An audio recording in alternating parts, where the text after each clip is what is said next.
Hello and welcome back to the Import-Export Hub channel, everybody. Bogdan here, your host for the next couple of minutes. Thanks for joining me, by the way. I hope you are all doing great. And as usual, without practically begging you to hit those small vanity buttons below this video, allow me to jump into today's topic, in which I will cover Mexico's exports towards the United States, considering the top 20 largest absolute changes, both positive and negative, at a heading level, so HS4, while towards the end of the video I'll also cover Mexico's top 20 headings that had the smallest coefficient of variation for the 2019-2023 interval. A rough estimation, an indication of Mexico's competitive advantage in terms of its exports towards the United States. So, guys, with this framework in mind, let's see Mexico's largest absolute positive changes that happened in 2023. And as we can see together here, motor cars and other motor vehicles, so the largest absolute positive change. We are talking about some $8.4 billion, which is a 23% year-on-year change, bringing thus the overall export value for 2023 to almost $45 billion, which is by far the largest amount in this interval. Then we see another car-related heading, but this time we're talking about parts and accessories, so heading 8708. With a positive change around $3.9 billion, while on the third spot we see motor vehicles for the transport of goods, vans and trucks mostly, who saw an absolute positive change of $4.4 billion and an overall export figure for 2023 of almost $33 billion. And the list continues with, I don't know, tractors, for example, who had a change of almost $1.1 billion. Smartphones is also here with a positive change of $389 million. Seats, whether or not convertible into beds, is next. Then we see electrical transformers, so heading 8504. Trailers and semi-trailers follows next with a positive change of $493.7 million. Sorry. And towards the end of this top 20 list, we see gas, liquid, or electricity supply or production meters. Live bovine animals is on the 19th spot with some $487 million positive change. And last but not least, we see forklift trucks, so heading 8427, who saw an impressive absolute change of some $512 million, coupled with an even more impressive compound annual growth rate for the last 5 years, around 48%. So it would be safe to say that the export figures from 2022 onwards are a result of foreign direct investments in greenfield or brownfield projects related to the production and or assembly of forklift trucks, basically using Mexico as an export platform for the US and Canadian markets. Otherwise, guys, I can't explain this big increase. So, what intel can we squeeze out from this data? Well, clearly the automotive sector, together with the electrical machines, are the most important ones, both in terms of cluster breadth and export values. Mechanical appliances is also sort of catching up, at least in terms of breadth, as it has some 4 headings in this top 20 list. Another useful information is the compound annual growth rates for these 20 headings, all with impressive numbers, 7 of them with double-digit growth, so the ones highlighted in green, and for sure nearshoring or friendshoring strategies pursued by the big multinationals for sure, again, contributed to this growth, which could be, I don't know, undermined by the next Trump term and its tariffs. But my educated guess, guys, is that everything he says, at least in what concerns the planned tariffs, is to gain media exposure and, I don't know, have some leverage, as would be almost suicidal for the United States to impose those tariffs, at least in what concerns USMCA or NAFTA 2.0.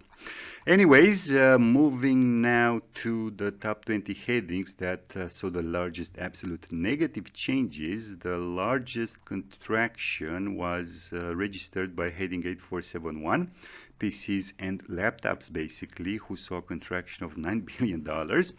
Monitors and projectors followed with a $1.5 billion negative change, while petroleum oils, heading 2710, finished the podium with a contraction of some $815 million. And I don't know, the list continues with flat roll products of iron or non-alloy steel, who had a contraction of $440 million. We see undernaturated ethyl alcohol, so heading 2208, with a negative change of some $274 million. What else do we see? We have polymers of styrene in primary forms, for example. Lifting, handling, loading or unloading machinery is next, with a contraction of almost $233 million. And towards the end of the list, we have men's or boys' suits. Electronic integrated circuits, heading 8542, is on the 19th spot with a contraction of some $187 million. And finishing the shame list, that is top 20 list, is heading 8403, so furniture and parts thereof, who saw a contraction of almost $182 million, but still showing a double-digit compound annual growth rate for the last 5 years. So again, what does this data tells us? Well, it is clear that the iron and steel sectors, so Chapter 72, was hit the most, at least in what concerns the number of headings present in this top 20 list. The plastics chapter was also hit with 3 headings, but of these 3 headings, only polymers of styrene shows a negative compound annual growth rate for the last 5 years, so nothing concerning. While from the other chapters, the only heading that worries me is 9013, which is hosting, let's say, the subheading concerning telescopic sights for fitting 2 arms. And guys, if you're working in this industry, you should definitely dig deeper and find out what is behind this downward trend.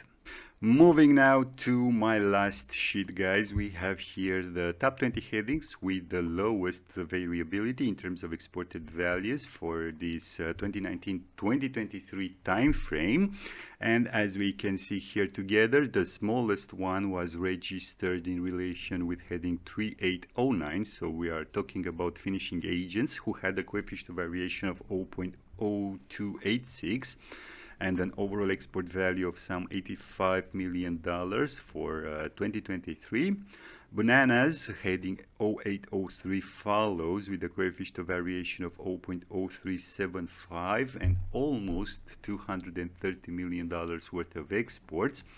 While spices like ginger, saffron, thyme, and the others took the 3rd spot with a coefficient of variation of 0.0383, coupled with the not so impressive export figure of some $13.2 million. And the list goes on with, I don't know, heading 4817, so envelopes, letter cards, and the like, with a coefficient of variation of 0.0424.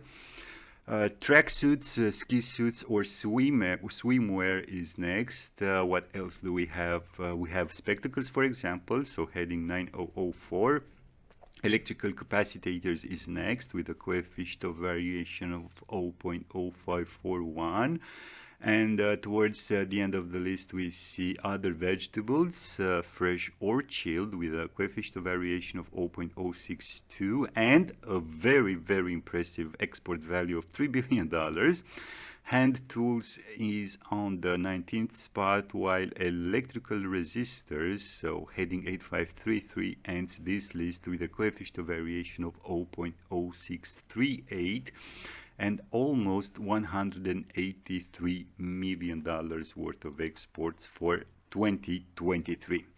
And again, following the example of the previous two sheets, what info can we extract from this data? Well, we have four clusters related to chapters 90, 62, 94, and 85.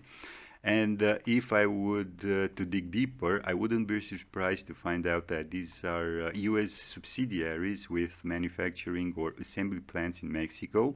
But this is another story.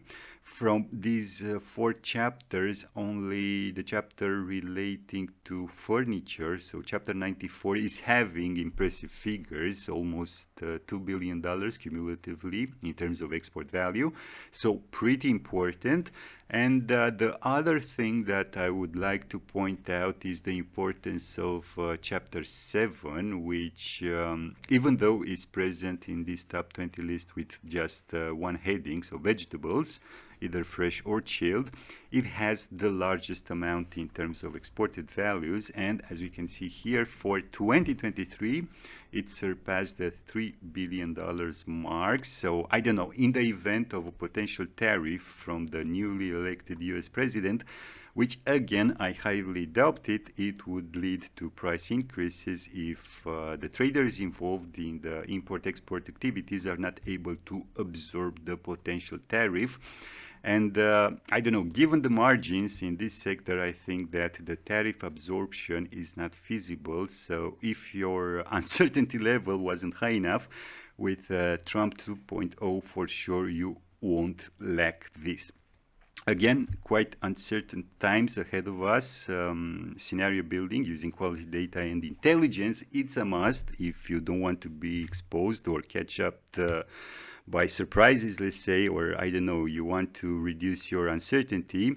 Gather relevant data and analyze it in order to be prepared.